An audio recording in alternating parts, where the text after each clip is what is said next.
Right, so this is just an update video for this year on the boler project. I'll go inside so it's not as noisy. Traffic going by. We've cut out some insulate and I've fiberglassed in some plywood for all the cabinets to attach to, so now they're not going to be riveted to the outside anymore. So my uppers are all held in with 3/4 plywood, and then it's fiberglassed to the shell. Down back, I'll take you outside and show you as well, but I've cut and Frenched in the tail lights, so they're all fiberglassed from the back side. Been doing some body work to the cabinets, filling in holes and fixing some damage. I've still got to put the table brace in back, but at the front I have put new plywood and fiberglass that in. Here's just my temperature gauge.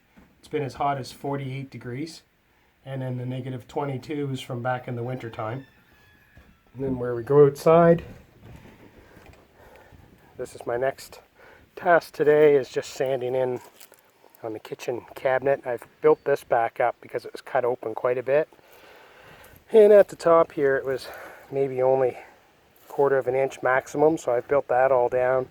And again, it's plywood, then there's a layer of kitty hair, and then my body fill. And these are just filling holes and fixing cracks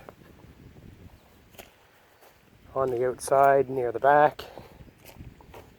Again, I'm going to sand this here next, but we've got a couple layers of kitty hair around each of the tail lights, and then the Bondo or body fill is just over top of that for smoothing and helping to smooth. Got those, and this side here as well is at the same stage.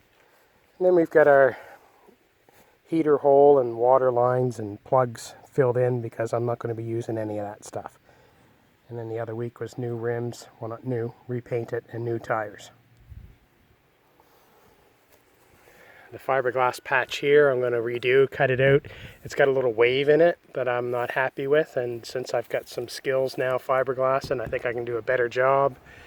And then there's the spider cracks where something has hit this and gouged it pretty hard, so I'm just going to look at grinding that down, and I'll probably put some fiberglass cloth resin and then top it off with some Bondo. So I do kind of have a timeline in mind for this being done in the middle of August because I'd like to go camping. We'll see just how we make out with it. Camping for me is just functional. Painted on the outside and inside would be a bonus. But if I can get the cabinets all back in place and the bed all done, I've got all the fabric on the new foam, so that's all good to go, and the bench and all that stuff has been made because this came with no foam and no upper back bench piece there. So again, clean up some of my mess in here, but mostly this is getting ready to go back together and get painted.